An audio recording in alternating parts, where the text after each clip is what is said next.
In the small city of Mayville, there was a humble bank called Harmony Savings Bank. It wasn't a big, fancy place, but it was trusted by the people who came there daily to save money, pay bills, and withdraw cash. At the entrance of the bank stood Mark, a kind-hearted security guard. Mark was in his 40s, with sharp eyes and a warm smile. He greeted everyone who walked through the doors, from young children to elderly customers. People in the community respected him and always said hello when they saw him. Mark wasn't like most security guards. His story was unique. While others worked hard to make ends meet, Mark didn't need the job to survive. His son, David, was a wealthy businessman who lived in the city. David had made a fortune from his chain of grocery stores, and he had begged Mark many times to quit his job and come live with him in his big house. But Mark always refused. "I like my job," he told his son. "It keeps me busy, and it helps me stay connected to people. It's not about money for me." Mark's real reason for staying at the bank wasn't just because he loved the work. He had seen many people struggle with money,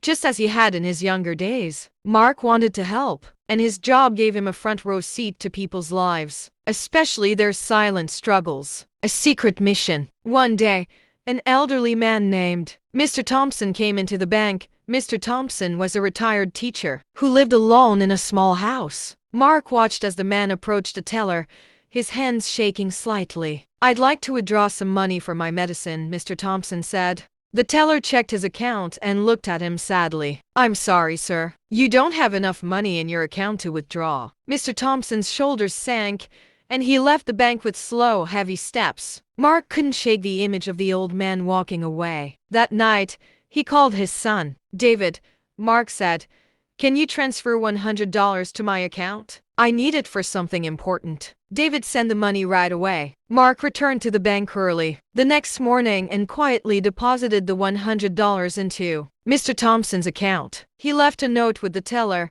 for Mr. Thompson's medicine. "Don't tell him where it came from." The next day, Mr. Thompson returned to the bank. When he saw the unexpected deposit in his account, his face lit up. He thanked the teller, thinking the bank had made a mistake in his favor. Mark stood silently by the door, feeling a deep sense of joy, helping others. After that, Mark started noticing more people who needed help. There was Maria, a single mother struggling to raise her 3 children. She came into the bank often, but she rarely withdrew more than a few dollars at a time. There was also Jacob, a young man drowning in student debt, and Mrs. Patel, a widow trying to keep her small grocery store running. Mark decided to help them too. Each time he saw someone in need, he would call David and ask for money. "Dad, what are you doing with all this money?" David asked one day. "It's for something good," Mark replied. "Don't worry about it." David trusted his father and sent him the money whenever he asked. Mark used it to quietly pay off small debts,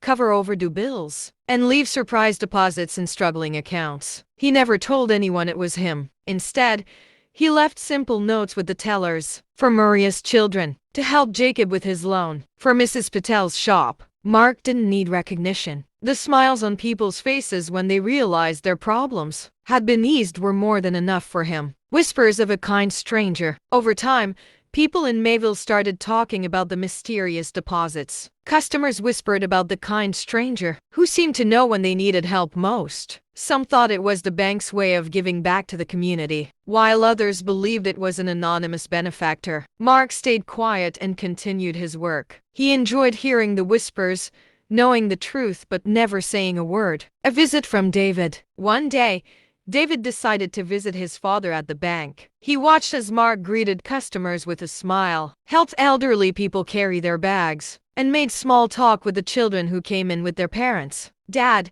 David said later, "why do you still work here? You could be living comfortably in my house. You don't need this job." Mark smiled and patted his son's shoulder. "I don't work for the money, David. I work because I like to help people, and this job lets me do that." David didn't fully understand, but he respected his father's choice. The legacy. Years later, when Mark retired, his secret began to surface. The bank's tellers had pieced together the story from his notes and the deposits he made. Word spread quickly, and soon the entire community knew about Mark's quiet generosity. The people of Mayville decided to honor him by starting a fund in his name, called the Mark Givers Fund.